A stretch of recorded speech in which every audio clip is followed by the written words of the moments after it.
Shalom Bapak Ibu Jemaat yang dikasihi dan mengasihi Tuhan. Kita bersyukur kalau hari ini Tuhan boleh memberkati kita. Mari kita sebelum membaca dan merenungkan firman-Nya, kita berdoa. Tuhan, terima kasih, kami mengucap syukur karena Engkau boleh menyertai setiap kami.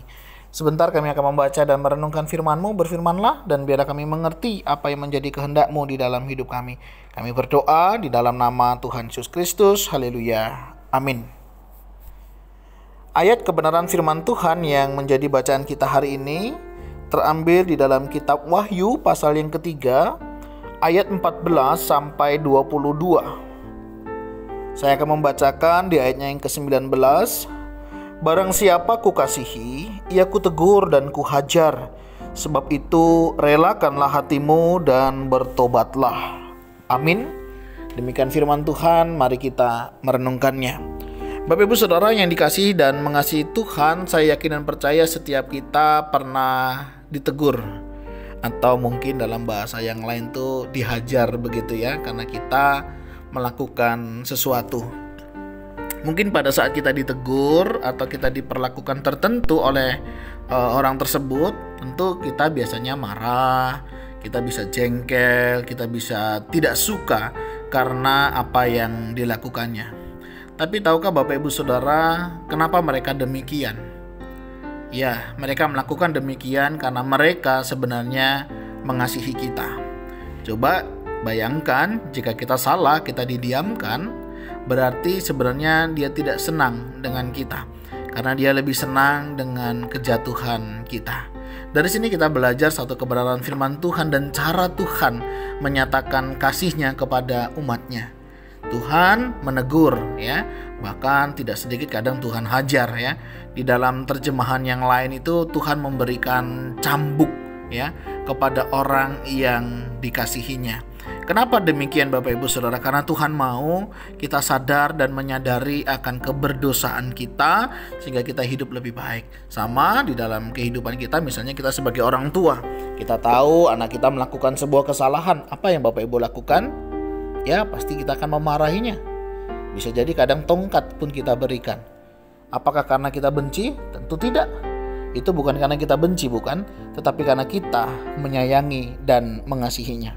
Dan inilah yang Tuhan Yesus lakukan ya. Ini yang Tuhan Allah lakukan kepada jemaat yang ada di Laodikia. Bagaimana mereka sudah tidak memiliki posisi yang teguh di dalam Tuhan. Dikatakan, aku tahu segala pekerjaanmu, engkau tidak dingin dan tidak panas. Alangkah baiknya jika engkau dingin atau panas. Jadi karena engkau suam-suam kuku dan tidak dingin atau panas, aku akan memuntahkan engkau dari mulutku. Bapak Ibu Saudara, ini sebuah teguran yang keras kepada jemaat yang ada di Laodikia. Bagaimana hal ini terjadi? Jemaat di Laodikia adalah jemaat yang diberkati oleh Tuhan luar biasa. Bagaimana hidup mereka, usaha, pekerjaan mereka itu diberkati Tuhan luar biasa. Tetapi karena berkat pemeliharaan Tuhan yang luar biasa itu membuat mereka jadi terlena. Mereka tidak ada lagi bedanya dengan orang-orang pada saat itu yang tidak percaya kepada Tuhan. Hidup mereka sama, mereka tidak lagi hidup di dalam kebenaran firman Tuhan. Mereka mungkin melakukan ibadah, mereka melakukan sembahyang kepada Tuhan, tetapi pola pikir kehidupan mereka sudah dipengaruhi dengan situasi kondisi yang terjadi pada saat itu. Satu hal yang luar biasa Tuhan ingatkan kepada mereka. Maka aku menasihatkan engkau supaya engkau membeli daripadaku emas yang telah dimurnikan dalam api, agar engkau menjadi kaya. Mereka sudah kaya Bapak Ibu ya, tetapi kekayaan mereka membutakan mereka, sehingga mereka tidak bisa lagi hidup sesuai dengan kasih dan anugerah Tuhan. Mereka dipanggil untuk menjadi garam. Harusnya mereka yang menggarami, tetapi yang terjadi adalah mereka yang digarami oleh dunia. Bukan mereka yang menerangi, tetapi justru mereka hidup di dalam kegelapan. Engkau menjadi kaya dan juga pakaian putih supaya engkau memakainya. Mereka memiliki kain yang luar biasa mahal. Hanya orang-orang tertentu yang bisa membelinya. Tapi Tuhan ingatkan melalui pakaian putih.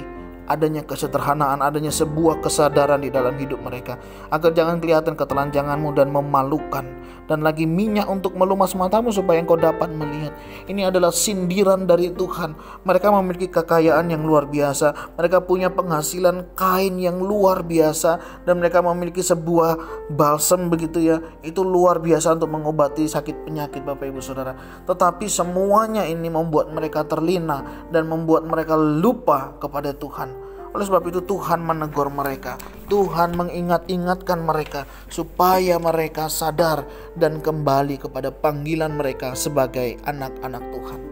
Bapak Ibu Saudara, bukankah demikian kita sebagai orang tua, ketika kita tahu anak kita melakukan sebuah kesalahan, kita mau mereka berbalik, dan tentunya kita akan mengingatkan mereka. Sekali lagi, bukan karena benci, tetapi karena kita sayang. Demikian juga Tuhan bukan karena benci kepada kita, tetapi juga karena Tuhan sangat menyayangi kita. Jadi Bapak Ibu Saudara, kalau hari ini kita sedang ditegur Tuhan, kita diingat-ingatkan oleh Tuhan, atau mungkin hari ini kita sedang dihajar oleh Tuhan, mari ingat kembali kepada Tuhan dan berbaliklah kepada Tuhan. Tuhan mau kita orang yang sudah dikasihi, ditegur, dihajar, boleh merelakan hati kita dan bertobat. Nggak mudah kadang kita merelakan hati kita untuk ditegur oleh Tuhan. Kita lebih senang dipuji oleh orang, walaupun hal itu tidak menyenangkan hati Tuhan. Hati-hati ketika Tuhan sudah menegur, jangan sampai Dia juga akan menghajar kita. Selagi masih ada kesempatan, mari kita berbalik. Apakah kesibukan kita hari ini, pekerjaan kita, aktivitas kita, melupakan tugas panggilan kita di dalam dunia ini? Atau kita lebih fokus dengan kehidupan dunia ini yang hanya sementara saja, yang nanti kita akan tinggalkan?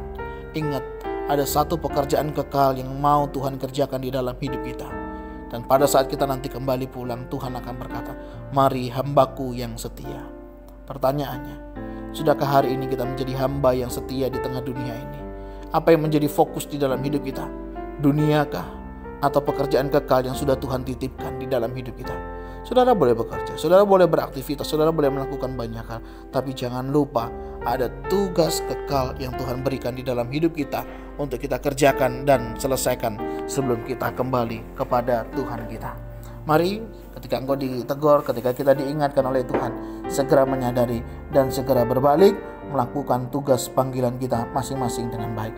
Kerjakanlah dengan maksimal apa yang sudah Tuhan berikan, dan Tuhan akan berkata, "Mari hambaku yang taat dan setia masuk dalam perjamuan." Bukankah itu menjadi kerinduan kita sebagai hamba-hamba yang sudah dipulihkan oleh Tuhan? Mari jadilah seorang hamba yang taat dan setia sampai akhir hidup kita. Tuhan, terima kasih ketika Engkau mengingatkan, menegur kami dengan segala peristiwa yang terjadi dalam hidup kami. Mungkin kami pernah punya janji, kami pernah punya nasar di dalam hidup kami. Ketika begini kami akan lakukan ini, ketika begitu kami akan lakukan begini. Oh Tuhan, tolong kami, mampukan kami mengingat-ingat kembali, sehingga hidup kami boleh mengalami berkat dan kasih setia Tuhan. Dan berkat yang kami terima, berkat yang kami alami, tidak membuat kami semakin jauh daripadamu, melainkan membawa kami semakin dekat untuk memuji dan memuliakan nama-Mu. Ampuni ketika kami terlena, kami lupa akan tugas panggilan yang Kau berikan kami di tengah dunia ini. Tuhan, ini doa seru kami. Kami mohon berkat dan pimpinan-Mu, sehingga kami boleh hidup seturut dengan kehendak-Mu. Terima kasih ya Tuhan, kami berdoa mohon berkat-Mu di dalam nama Tuhan Yesus Kristus. Haleluya. Amin. Bapak Ibu, demikianlah renungan kita hari ini. Ingat, ada tugas panggilan yang sudah Tuhan berikan, itu yang harus kita kerjakan. Jangan sampai kita terlena dan kita ditegur oleh Tuhan. Kiranya Tuhan Yesus memberkati kita sekalian. Shalom.